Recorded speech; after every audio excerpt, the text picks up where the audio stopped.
What's up, guys? Welcome back. So pretty much I gotta start this video off by saying there's been a little bit of progress on the EK sedan. Unfortunately, the videos that I did record were not recording. I'm not sure what happened, but everything just comes out blank. So as you guys can see, the dash is taken out of the car. It was in there. The whole front end is off of the car now, and I've slowly started putting things back on, along with little new things, and so on and so forth. So pretty much what we ended up doing is I ended up putting on this brake booster in the master just temporarily. I did order a brand new one, so that way we can have everything brand new.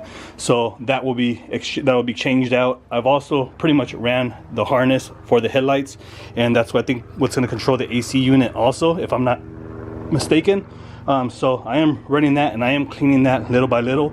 Another thing that I did do was pretty much start putting in all of the AC components.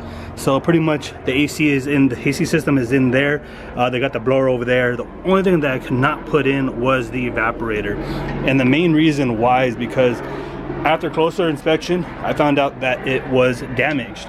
So the housing is also damaged. It looks like it's cracked here, so I'm not sure if the dash was pulled out before, if this was pulled out before and this was changed by the previous owner and it broke. So I'm not going to be running that. I'm going to go ahead and look for another one. So I'm looking just for another housing. I also ordered another evaporator core along with this coil here. So that is the main reason why I have not put it in, because it is damaged and I don't feel like running it, because I don't want to run into any issues later on in the future, since we are running the AC, and I don't want any of that stuff to leak inside of the carpet or any of that. So I am looking for all that. I did order that, and I just am looking for the housing, which I may end up going to the junkyard too. A couple of locals here do have them, but they do want an arm and a leg just for the housing, as I'm not going to be running the evaporator. So I'm just going to go ahead and keep looking. I might just go to the junkyard. But what I'm going to go ahead and try to do now is, I've just been honestly trying to get out that wiring. I've been trying to slowly route everything. I didn't want to bore you guys with just recording that. I will record a little bit of it, of just taking it apart and reluming it. All I'm doing is putting tape on it. I probably will put like a foam piece around it if I can find the foam padding, so that way it'll have some sort of foam around it. Also, where all the holes are at, I put some washers and some gussets or whatever you want to call them, seals, so that way it will prevent it from chafing later on. And I've already ran a little bit of it. It looks cleaner than what it did before. I'm gonna go ahead and try to see if I can make it a little bit tad cleaner, just so that way it doesn't look like an eyesore when you open up the engine bay, or I might end up just drilling a hole, cutting the wires and reluming it or resoldering it and running it in here. So that's something else I'm just slowly thinking about. I'm not sure which route I'm exactly going yet. I just want the engine bay to look really clean after it's done. I also ended up getting a few parts in the mail. I'm still waiting for a bunch more to show up. Unfortunately, the process has been slow of me purchasing stuff, just because honestly guys, I spent a lot of money on my dog, and that is what's taking up a lot of my money. So I know I'm probably gonna get flamed for this, but I did reach out to a few people. Reached out to Dana, and I did reach out to other people that do have K-Series, and honestly they have ran these parts, and that is the main reason why I grabbed them. So we did get this whole timing chain kit in from eBay. I know it's from eBay, and it is a crappy kit. I'm not going to be using any of these parts, such as the tension or any of that stuff. The only thing I'm going to be utilizing is the guides, because the guides through Honda is like $120 each one, and I don't have almost $300 to pull out just for 2 guides. So I'm going to be running the eBay ones. I do have the OEM chain along with the OEM tensioner, so that way we can get the EK engine pretty much assembled. There's some stuff that I need to take to powder coating. I know I've said it before, I was supposed to take it, but unfortunately money was the issue, and I didn't feel like dropping it off without having any sort of money. So I got a little bit of money in my pocket, so I'm going to go ahead and do all that. So right now what I got to do is actually head to AutoZone and Harbor Freight to pick up some tape, some seals, and basically anything I could possibly get that will prevent any of the wiring from honestly being chafed against metal pieces. So I'm gonna be looking for some more grommets and stuff like that. So yeah. Alrighty guys, so I ended up putting on a few lines just to see the way they were looking, and I do not like them at all. Just being really anal now, I know that, and yeah, it's just not what I want. So I am going to end up redoing them. Unfortunately, it is what it is. There's no turning back now, so I'm just going to go ahead and start making these lines here. I'm going to go ahead and take my time on these, but before I do all of that and start bending up this line, I'm going to straighten it up. But And honestly, I need to get my garage back in order because it is a disaster and I cannot work like this. So let me go and clean up my garage and we'll pick up on it tonight or today once I'm done cleaning the garage, organizing it, and start bending up some better lines, making sure that they're straight. And I'm going to go ahead and try to use a level this time, but we'll see the way things turn out. So yeah, let's just get to it. Alrighty guys, welcome back. So pretty much I cleaned the garage a little bit, and honestly I just kind of got into the rhythm a little bit of trying to be able to make the brake lines again. The last ones, as you guys already seen, they were pretty much like all crooked and not leveled. I'm not saying these are going to be a lot better, but for me they do look a lot better. So I did one of them just to get in the groove of it, and now you guys can see what I was talking about. So now that line looks more of a drop or more straighter than what the other one, because the other one was going very high. I wish I would have did a little bit better, but it is what it is, and I think I can live with that. My main concern is clearing that bulkhead, so I'm gonna go ahead and put the harness on, just lay it in there, so that way it has that bulkhead on it, so I know where to route things. That's for the B channel. I call it the B channel here, and I still got to do the A channel over here, which is going to come all the way to this side over here. From here, this will be the front passenger side, will come down this way and lock over here.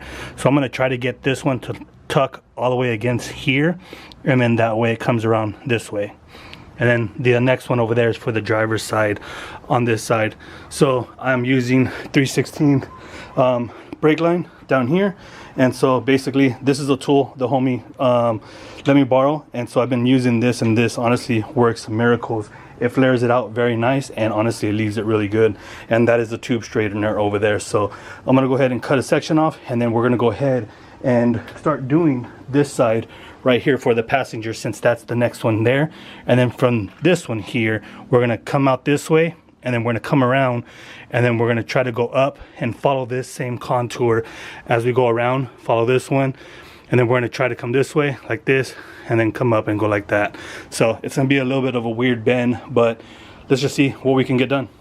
So right here we have a piece of tubing that is just extra, so we're going to use this one since it's a small area that we just need to make. Picture is it being cut. When you cut it, I like to chase it with a drill bit that's a smaller diameter or the same diameter of it, and I'll go ahead and deburr it that way.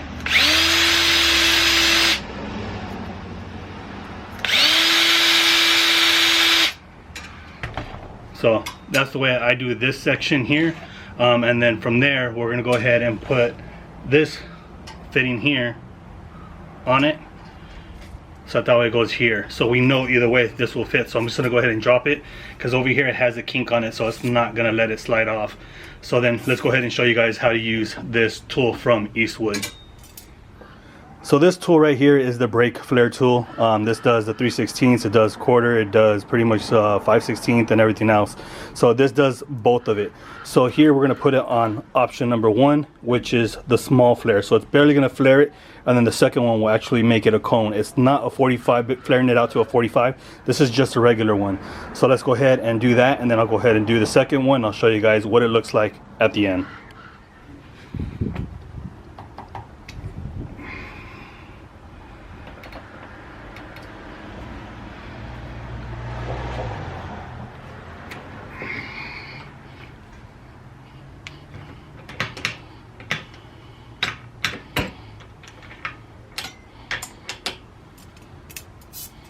Alright, so we just flared it, and I'm not sure if you'll be able to see it in the camera, but it flared it out really good and smooth. I always put lubricant or that spray on it, WD-40, so that way it can make the flare a lot nicer, and it doesn't just like rip it open. That way it has some sort of lubricant to push it on. And then pretty much now, once you get it there, I'm not sure, let's see if it'll focus.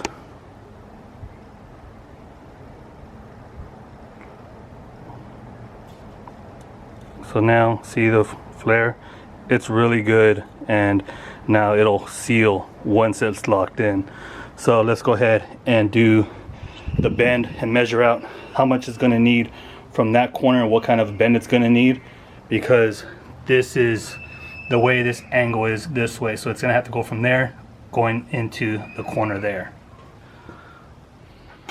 So what I like to use to bend my tools, to bend my lines, this is the Nitrous Express 3/16 flare, I guess not a flare, a tube bender. So it's from Nitrous Express. That's what I like to use. This is the part number, if any of you guys can see it, but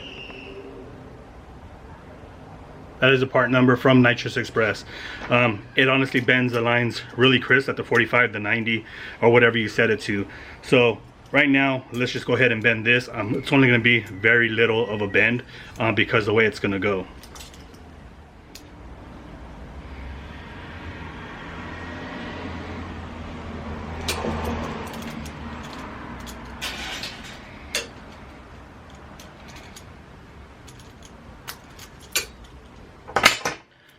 And there you go, you have the bend already. So it's not going to be a full 90 or 45. This is just like a 40, 35 degree.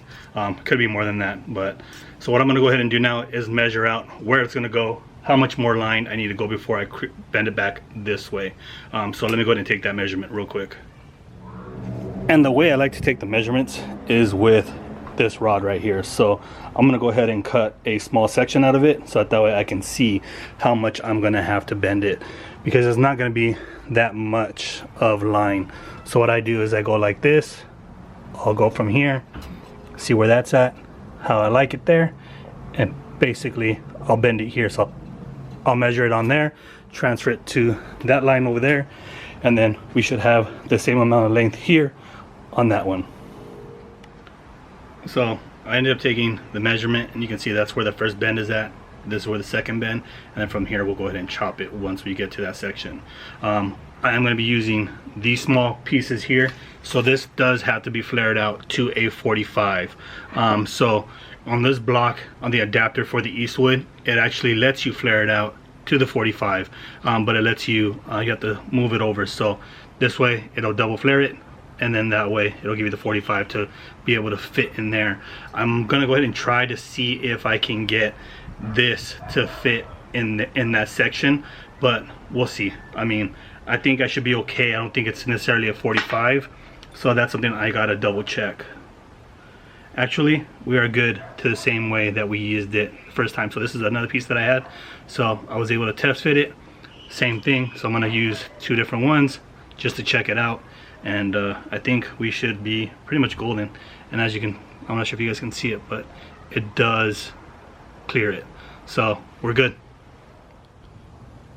So there you guys go, one line done, second line done. Next one I got to concentrate on is the channel, I guess B, or A. One of this is A and this is B actually. So I got to concentrate on channel A now. So the way I got to make this come down is I'm gonna have to come this way, come around, follow the same contour, come around from here, try to go either in back of it so that way it can go on top. I'm gonna try to make it go on top of this one, follow it, and then it's gonna have to come around this way, go around in a U shape. So it's gonna be kind of a little tricky. So again, I'm gonna go ahead and use the welding wire for the filler of the TIG welder, and make my template with that.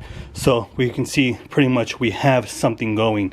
The next one that I gotta make after, or maybe I should just do that now, is actually the driver's side. So this one from here has to come, follow the same radius, kind of go around, go up, follow it, and go that way, and then go straight to that bulkhead. So it's going to be kind of a challenge for me, because I'm going to try to make sure that it's done correctly. But I'll show you guys after, once it's all done. I don't want to bore you guys over and over again saying the same thing. Alrighty guys, so passenger side done.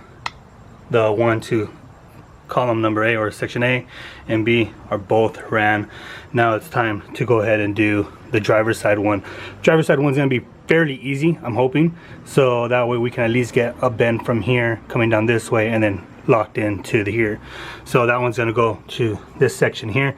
So I mean, it should be relatively easy, but I don't want to jinx myself, so we're gonna go ahead and just get it done real quick, and that way that'll be done for the brake lines. Alrighty guys, so I was actually supposed to leave, but unfortunately the guy's still far away, so I figured I might as well take advantage of it and finish off the engine bay for now.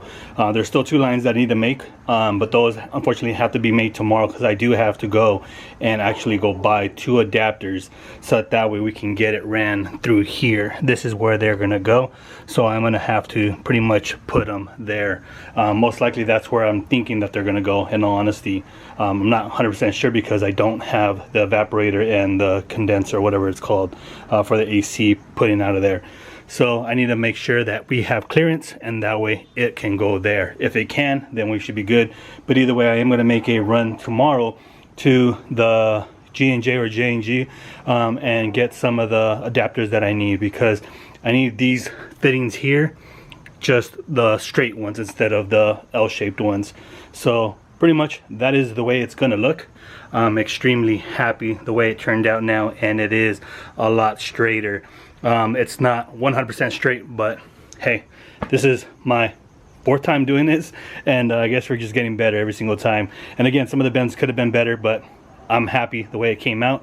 And so what I'm gonna go ahead and do now is pretty much clean up for tonight, and then we'll see you guys tomorrow morning.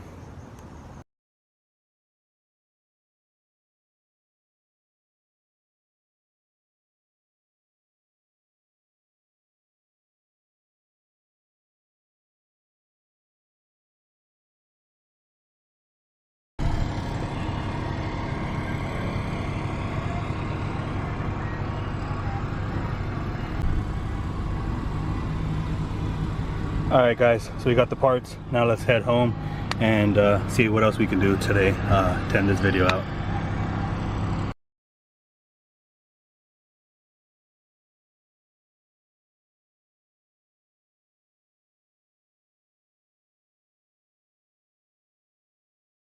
Alrighty guys, so we made it back from Honda, and as you guys can see now, we have a lot of the parts that we need so we can start putting together the engine. I did buy all the timing chain cover hardware, along with the main seals for the front and back, crank pulley or bolt, and also the only thing that did not show up was the throwout bearing. Throwout bearing was still on either back order, or they had to source it from a different location. So they said that should probably be here either by tomorrow, or if not, over the weekend, or if not, latest by Monday, which I'm totally fine with. You know, there's other stuff I need to do too. I still need to head to the junkyard because I need to find another headlight harness. After a closer review, that's the reason why I didn't finish it in this video, was there's a lot of brittle wires on that harness, and I just don't feel comfortable running it, especially even if I have to delume it and everything else and have to fix all those brakes. I don't want to cause any shortage or any of that shorts of electrical shortage. I don't want to cause any of that, or I don't want to have any of that. So I would rather do it correctly, and that way we can continue moving on in a positive manner instead of getting frustrated and trying to give up on this damn car. But pretty much, guys, just to recap what we did in this video is we ended up getting some of the AC components inside along with some of the harness.